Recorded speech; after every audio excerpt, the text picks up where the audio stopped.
ورعى صاحب كسرى أن رأى عمرا بين الرعية عطلا وهو راعيها، وعهده بملوك الفرس أن لها سورا من الجند والأحرس يحميها. رآه مستغرقا في نومه فرأى فيه الجلالة في أسمى معانيها، فوق الثرى تحت ظل الدوح مشتملا ببردة كاد طول العهد يبليها. فهان في عينه ما كان يكبره من الأكاسر والدنيا بأيديها، وقال قولة حق أصبحت مثالا وأصبح الجيل بعد الجيل يرويها. آمنت لما أقامت العدل بينهم فنمت نوم قرير العين هانيها. ورعى صاحب كسرى أن رأى عمرا بين الرعية عطلا وهو راعيها، وعهده بملوك الفرس أن لها سورا من الجند والأحرس يحميها.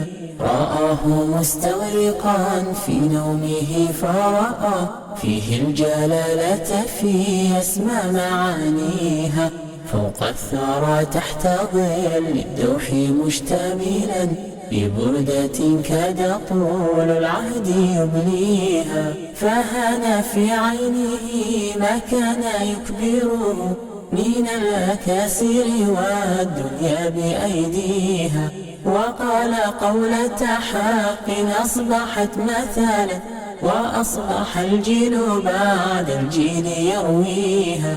آمنت لما أقامت العدل بينهم فنمت نوم قرير العين هانيها. ورعى صاحب كسرى أن رأى عمرا بين الرعية عطلا وهو راعيها، وعهده بملوك الفرس أن لها سورا من الجند والأحرس يحميها. رآه مستغرقا في نومه فرأى فيه الجلالة في أسمى معانيها، فوق الثرى تحت ظل الدوح مشتملا ببردة كاد طول العهد يبليها. فهان في عينه ما كان يكبره من الأكاسر والدنيا بأيديها، وقال قولة حق أصبحت مثالا وأصبح الجيل بعد الجيل يرويها. آمنت لما أقامت العدل بينهم فنمت نوم قرير العين هانيها. ورعى صاحب كسرى أن رأى عمرا بين الرعية عطلا وهو راعيها، وعهده بملوك الفرس أن لها سورا من الجند والأحرس يحميها.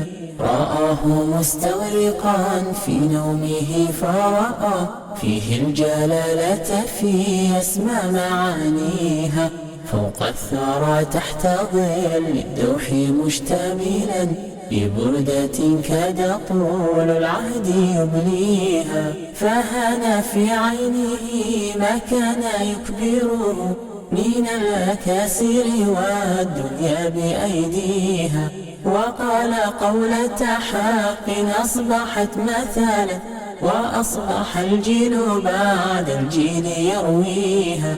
آمنت لما أقامت العدل بينهم فنمت نوم قرير العين هانيها.